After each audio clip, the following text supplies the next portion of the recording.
বন্ধুগণ, আপনারা March two ঢাকায় অংশগ্রহণ করতে যারা ঢাকায় এসেছেন এবং ঢাকায় যারা আন্দোলনকারী বিভিন্ন জায়গায় আছেন, আপনাদের প্রতি বৈষম্যবিরোধী ছাত্র আন্দোলনের পক্ষ থেকে আমি আসিফ মাহমুদ, সমন্বয়ক বৈষম্যবিরোধী ছাত্র আন্দোলন, নির্দেশনা দিচ্ছি। আপনারা সবাই শাহবাগে আসুন, শাহবাগে জড়ো হন। আমরা শঙ্কা করছি যে বাংলাদেশে গণতান্ত্রিক ব্যবস্থার উৎখাত করে মার্শাল ল জারি হতে পারে, অর্থাৎ সামরিক শাসন জারি হতে পারে। আমরা গতকাল রাতেই ঘোষণা করেছি সামরিক শাসন কিংবা ফ্যাসিবাদকে সার্ভ করে এই ধরনের কোনো শাসন আন্দোলনরত ছাত্র জনতা মেনে নেবে না।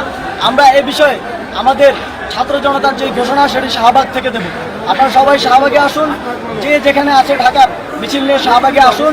ইতিমধ্যেই সব জায়গা থেকে খুনি বাহিনী তাদের অবস্থান সরিয়ে নিতে শুরু করেছে, কিন্তু আমরা এদেশের জনতার সরকার চাই, কোনো সামরিক শাসন আমরা এদেশে চাই না। সামরিক শাসন যখনই এসেছে বাংলাদেশের ক্ষতি করে গিয়েছে, আমরা কোনো প্রকার সামরিক শাসন চাই না। এবং আমরা জানি আমাদের যে সামরিক ব্যবস্থা আছে, যে সেনাপ্রধান আছেন, তিনি শেখ হাসিনার আত্মীয় হন। এই আত্মীয়তার সম্পর্কের মধ্যে যে কোনো ধরনের ক্ষমতা হস্তান্তর হলে সেক্ষেত্রে তা ফ্যাসিবাদকে সার্ভ করবে বলে আমরা মনে করি। যেই জীবনগুলো আমাদের শহীদ ভাইয়েরা দিয়েছেন সেই জীবনগুলো ব্যর্থ হবে যদি এই ফ্যাসিবাদের সরকার বা ফ্যাসিবাদী ব্যবস্থার বিলোপ না ঘটে। আমরা এই ফ্যাসিবাদী ব্যবস্থার বিলোপ চাই, শুধু ব্যক্তি হাসিনার পতন সেটা সম্ভব না।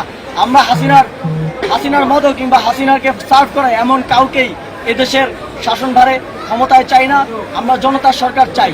আমরা আমাদের অফিসিয়াল ঘোষণা শাহবাগ থেকে দিব। আপনারা সবাই শাহবাগে এসে জড়ো হন। ঢাকার যে যেখানে আছেন সবাই শাহবাগে আসুন। যদি কোথাও বাধা আসে সেই বাধার উপর দিয়ে জনতার বুলডোজার চালিয়ে আপনারা শাহবাগের দিকে আসুন। ধন্যবাদ সবাইকে।